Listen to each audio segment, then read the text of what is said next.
The person standing in front of you is not a human being. They are a vacuum, a bottomless pit of insecurity, masked by a thin, shimmering veil of perceived superiority. You have been told that the way to handle a narcissist is through empathy, through setting boundaries, or through the hollow hope that they might one day realize the pain they have caused. This is a lie. It is a fairy tale designed for the weak. In the theater of power, empathy is a luxury you cannot afford, and hope is a tactical error that will lead to your inevitable destruction. Welcome to the reality of the Machiavellian mind. To outsmart a narcissist, you must first commit a cardinal sin in the eyes of modern society. You must stop seeing them as a person and start seeing them as a mechanism. They are a biological algorithm programmed to seek supply, to dominate the narrative, and to drain the essence of those around them, to fuel their own manufactured God complex. If you try to fight them with your heart, you have already lost.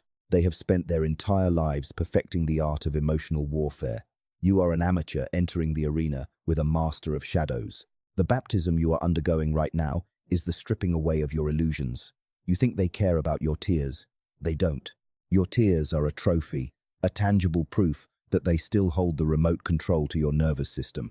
You think your explanations will make them understand.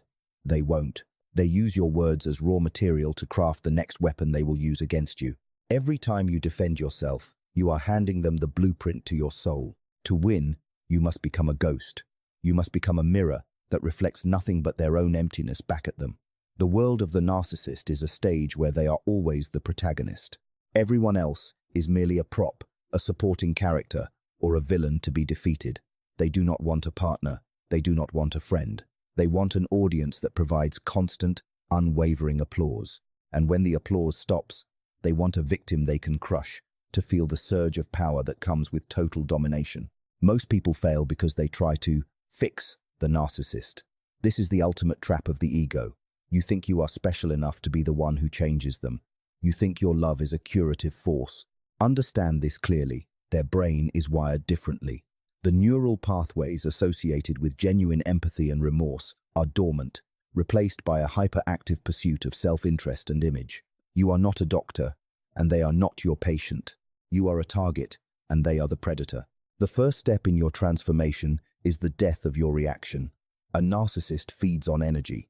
It doesn't matter if it is positive or negative, love or hate, joy or rage. It is all supply.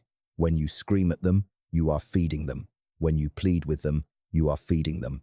When you stay up until 3 in the morning trying to talk it out, you are giving them a feast. The Machiavellian knows that the ultimate form of power is not the ability to inflict pain, but the ability to withhold attention. Imagine you are a king, and a jester is throwing stones at your castle walls. If you come out and fight the jester, you have lowered yourself to his level. You have acknowledged that his stones can hurt you. But if you sit on your throne, silent and unmoving, and let the stones fall as if they were nothing more than rain, the jester loses his purpose. He becomes frantic. He tries harder. He screams. And eventually, he realizes that he is powerless. This is the state you must reach. You must realize that the narcissist's greatest fear is not your anger. It is your indifference. Indifference is the cold, sharp blade that cuts through their delusions. It is the realization that they are not the center of your universe. When you stop reacting, you stop being a source of fuel. You become a dead planet, cold and unreachable. And because the narcissist cannot survive without heat, they will eventually be forced to leave your orbit in search of an easier, more reactive target. This is not a game for the faint of heart. It requires a level of self-control that most people will never possess. It requires you to look into the eyes of someone who is trying to destroy your reputation, your sanity, and your peace, and feel absolutely nothing. No anger, no resentment. Just the calm, detached observation of a scientist watching a specimen under a microscope. You must accept that the person you thought you knew never existed. The charming version of them you saw in the beginning was a mask, a carefully constructed persona designed to hook you. The vulnerable version they show you when they fear losing you is a calculated maneuver to keep you in the trap. There is no true self, hidden deep inside, that is waiting to be saved. There is only the void. To outsmart them, you must play the long game. You must be more patient than they are. You must be more calculated. While they are acting on impulse and ego, you must act on strategy and logic. You must document everything while saying nothing. You must build your escape or your countermove in total silence. In the world of power, the one who talks the most is the one with the least control. The one who stays silent and observes is the one who eventually owns the room. This is your baptism into the shadow. You are leaving behind the naive belief that everyone is inherently good. You are accepting that there are people among us who operate by a different set of rules of predation and parasitism. By accepting this dark truth, you are not becoming evil. You are becoming protected. You are arming yourself with the only weapon that can truly defeat a narcissist, the truth about what they are, and the discipline to never let them see that you know. The mirror is starting to crack. The veil is lifting. You can feel the coldness settling into your bones, and for the first time, it doesn't feel like a weakness. It feels like armor. It feels like the beginning of your sovereignty. You are no longer the prey. You are the architect of your own defense and the commander of your own life. The narcissist thinks they are playing chess with you. What they don't realize is that you have already decided how the game ends. You are just waiting for them to make their final, predictable move. To defeat a monster, you must first understand the architecture of its cage. You must step into the laboratory and perform a cold, clinical dissection of the narcissistic psyche. Why do they do what they do? Why are they so effective at bringing strong people to their knees? And most importantly, why did you fall for it? The anatomy of a narcissist is built upon a foundation of profound, pathological shame. This is the secret they will guard with their very lives. Imagine a structure that is all facade, a towering skyscraper with golden windows and marble pillars, but inside there is nothing but rotting wood and empty air. This is the narcissist. They do not have a stable sense of self. They exist only through the eyes of others. This is what psychologists call the false self. The false self is a masterpiece of survival. It was likely birthed in childhood as a defense mechanism against a world that made them feel small, invisible, or worthless. They created a god to replace the child who wasn't enough. But this god is hungry. Because it is not real, it requires constant external validation to maintain its form. This is why the narcissist is a hunter of supply. Without your attention, without your admiration, or even your fear, the false self begins to crumble, and the underlying shame threatens to swallow them whole. This is where the Machiavellian perspective becomes vital. You must realize that their behavior is not a choice made out of strength, but a compulsion born of extreme fragility. They are in a permanent state of survival. When they gaslight you, when they lie, when they triangulate you against others, they are not just being mean. They are trying to stabilize their own reality. If they admit they are wrong, the facade cracks. If the facade cracks, they die metaphorically. Therefore, they will never, ever take responsibility. It is biologically impossible for them to be the villain in their own story. Let us look at the mechanics of the hook. The narcissist is a master of the initial phase known as love bombing. They study you. They mirror your values, your dreams, and your insecurities. If you are lonely, they are your soulmate. If you are ambitious, they are your biggest cheerleader. They use a technique called idealization to put you on a pedestal. But this is not because they love you. It is because they love the version of themselves they see reflected in your admiring eyes. But a pedestal is a lonely and unstable place to be.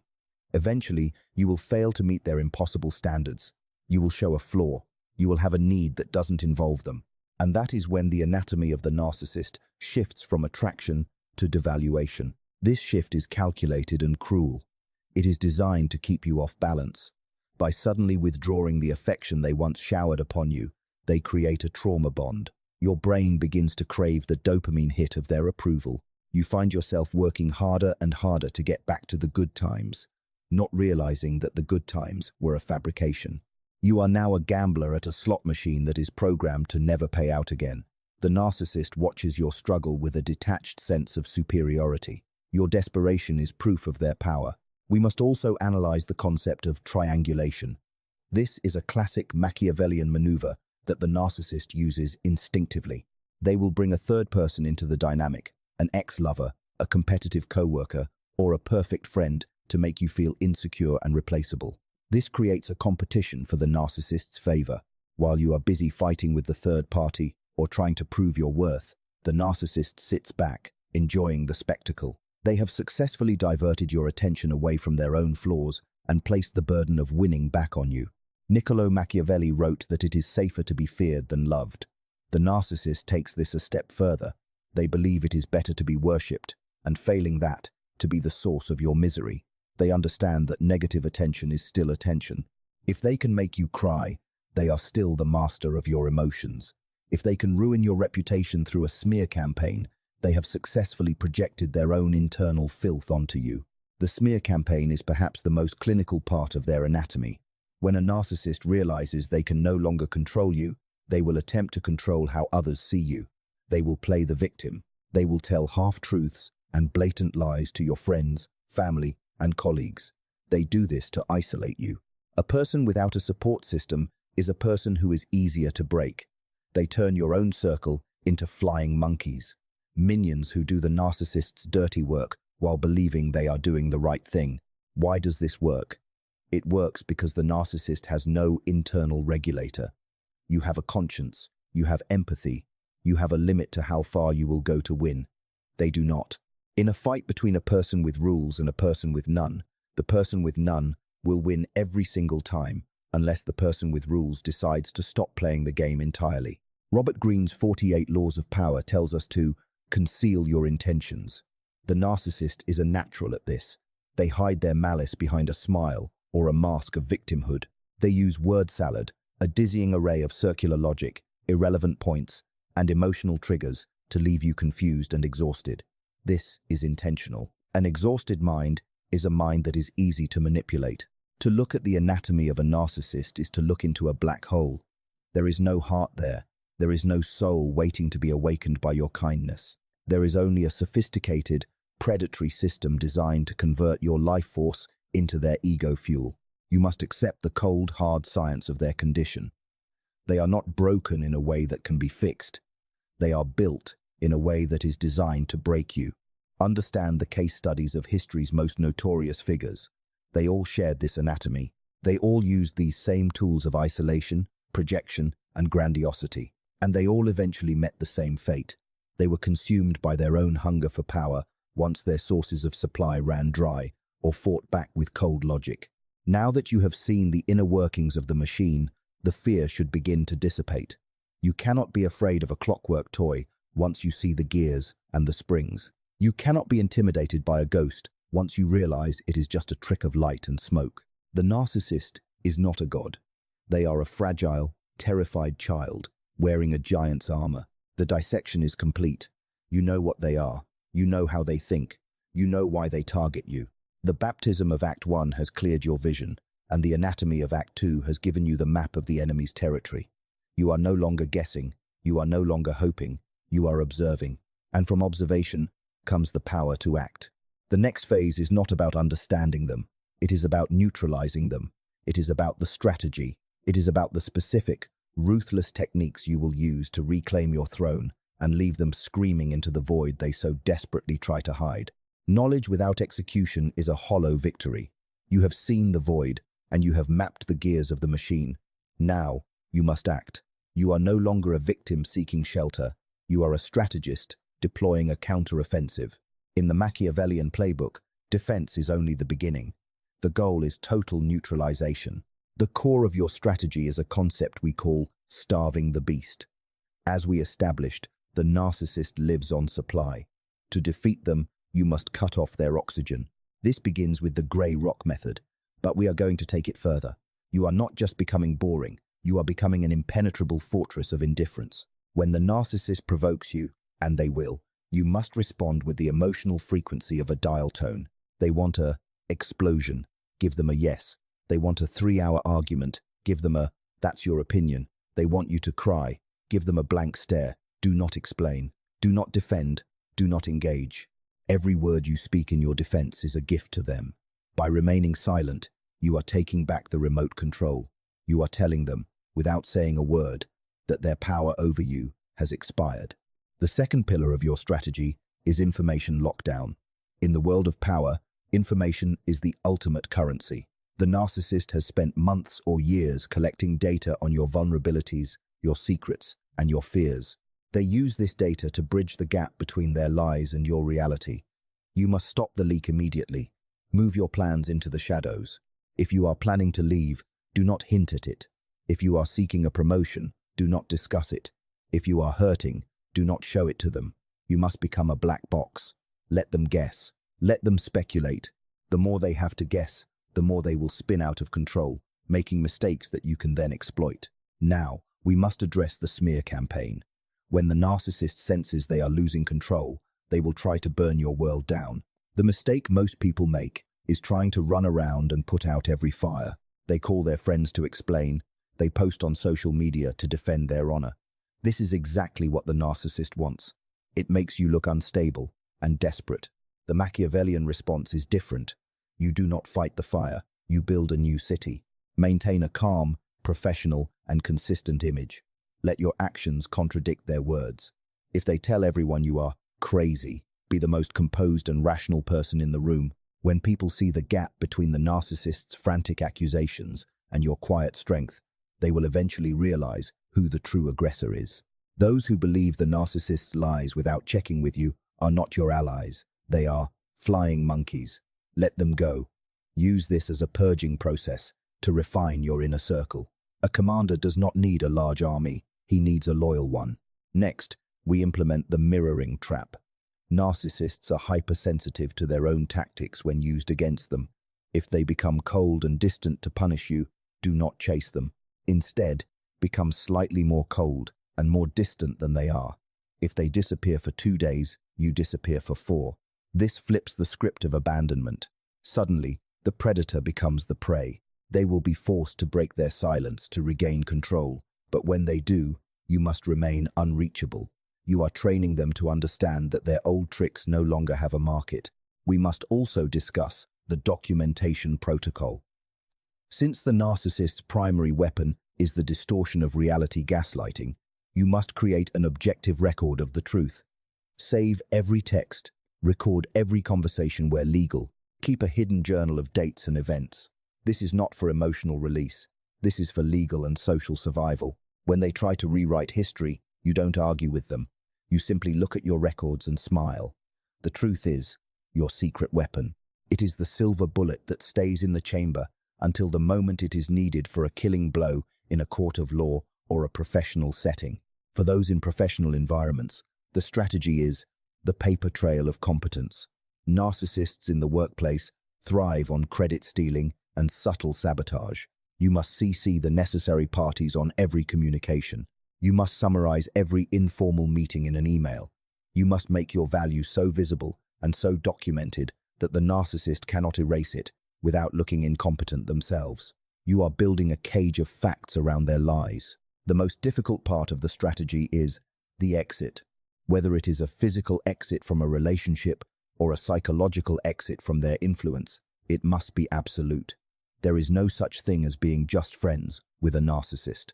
There is no civilized way to co-parent or co-work without strict, low-contact protocols. You must implement no contact, like a surgical strike. Block the numbers. Block the socials. Tell your mutual friends that the subject is closed. If you must stay in contact, for example, due to children or legal battles, use the parallel parenting or brief, informative, neutral, and firm (BIF) communication style. You are no longer a person to them. You are an automated information terminal. You provide the time, the date, and the facts, nothing else. No, how are you? No, I'm sorry. No, you always do this. This level of discipline is what separates the commander from the victim. It will feel unnatural at first. Your old self will want to scream, to seek justice, to demand an apology. You must kill that part of yourself. The narcissist will never apologize. They will never change. Seeking justice from a narcissist is like seeking water from a desert. The only justice is your success. The only apology you need is the sight of them frantically trying to find a new victim because you have become too difficult to handle. As you execute these steps, you will notice a shift in the atmosphere. The narcissist will go through the extinction burst. They will escalate. They will try bigger lies, sharper insults, and more dramatic displays of victimhood. This is the most dangerous moment. It is the dying gasp of their influence over you. If you hold the line, if you remain the grey rock, if you stay behind your fortress of silence, they will eventually break. They will realize that you are no longer a source of supply, and like a parasite that can no longer draw blood, they will detach. You are winning the shadow war. You are moving with a purpose they cannot understand because it is no longer tied to them. You are reclaiming your time, your energy, and your identity. The narcissist thought they were the chess player and you were the pawn. But through this strategy, you have flipped the board. You are now the one who decides when the game is over. You are becoming the architect. You are building a life that is so fortified, so successful, and so focused that the narcissist's existence becomes nothing more than a faint, annoying buzz in the distance. Stay the course. The strategy is working. The sovereignty you seek is within your grasp, but it requires one final transition. It requires the transition from the battle into the throne room. The smoke of the battlefield is clearing. The frantic screams of the narcissist, once so deafening, are fading into a pathetic whimper in the rearview mirror of your life. You have done what few have the courage to do. You have looked into the abyss. You have decoded the machine, and you have executed the strategy with the coldness of a sovereign. But sovereignty is more than just the absence of your enemy. It is the absolute presence of yourself. The final stage of outsmarting the narcissist is not found in their defeat, but in your total indifference to their existence. In the beginning, you wanted revenge. You wanted them to feel the pain they caused you. You wanted the world to see them for what they truly are. That was the old you, the one still tethered to them by a chain of resentment. The sovereign has no such chains. Revenge is an admission that someone still matters enough to hurt. True power is when they matter so little that you wouldn't even cross the street to watch them fall. You are now entering the state of the commander. This is a psychological high ground where your peace is non-negotiable and your energy is guarded like the gold in a royal vault. You have realized that the narcissist was never your true enemy. They were merely a test. They were the fire that burned away your naivety, your people-pleasing tendencies, and your need for external validation. They forced you to become your own source of light. In a strange, twisted way, the narcissist was the architect of your strength. They tried to break you, and instead, they forged you into something unbreakable. Look at your life now. Notice the silence. At first, this silence might feel heavy or lonely. That is because the narcissist kept your nervous system in a state of constant, high-alert chaos. You were addicted to the adrenaline of the fight, but the sovereign thrives in the silence. In this quiet space, you can finally hear your own voice. You can plan your empire. You can cultivate your talents. You can build relationships based on mutual respect and cold, clear-eyed boundaries, rather than trauma and desperation. You must understand the law of reputation in this final phase. The narcissist may still be out there, whispering their lies to anyone who will listen. Let them. A sovereign does not chase down rumors. A lion does not turn around when a small dog barks. Your success, your stability, and your unwavering composure are the ultimate rebuttal to every lie they have ever told. When the world sees you thriving calm, focused, and powerful, the narcissist's words will begin to sound like the delusions of a madman. You don't need to prove them wrong. You just need to stay right. The sovereignty you have earned is also a shield for the future. You have developed a dark psychology radar. You can see the love bombing from a mile away. You can hear the subtle gaslighting in a conversation before it even takes root. You are no longer nice. You are kind, but dangerous. You are a predator of predators. You walk through the world with a hidden smile, knowing that while others are being led by their emotions and their masks, you are seeing the world as it truly is, a game of power, influence, and self-mastery. Never go back. Never check their social media. Never ask a mutual friend how they are doing. The moment you look back, you give them a tiny piece of your soul. A sovereign only looks forward. The narcissist is a ghost in a graveyard you have already left behind. They are trapped in a cycle of searching for the next victim, doomed to repeat the same pathetic patterns until the end of their days. You, however, have evolved. You have broken the cycle. You have graduated from the school of shadow. The final lesson is this: absolute power over yourself is the only power that matters. The narcissist tried to control you because they could not control themselves. They projected their internal chaos onto you. By mastering your reactions, your boundaries, and your focus, you have achieved a level of freedom they will never know. You are the architect of your own reality. You decide who enters your space. You decide who earns your trust. You decide the value of your own time. Take a deep breath. Feel the weight of the crown you have forged for yourself. It wasn't given to you. It was earned in the trenches of psychological warfare. Wear it with a cold, quiet dignity. The Billionaire Reel is not just a channel. It is a testament to this mindset. It is a beacon for those who are tired of being the prey and are ready to become the predators of their own fate. The game is over. You didn't just outsmart them, you outgrew them. You didn't just survive, you conquered. Welcome to your sovereignty. The world is waiting for your next command.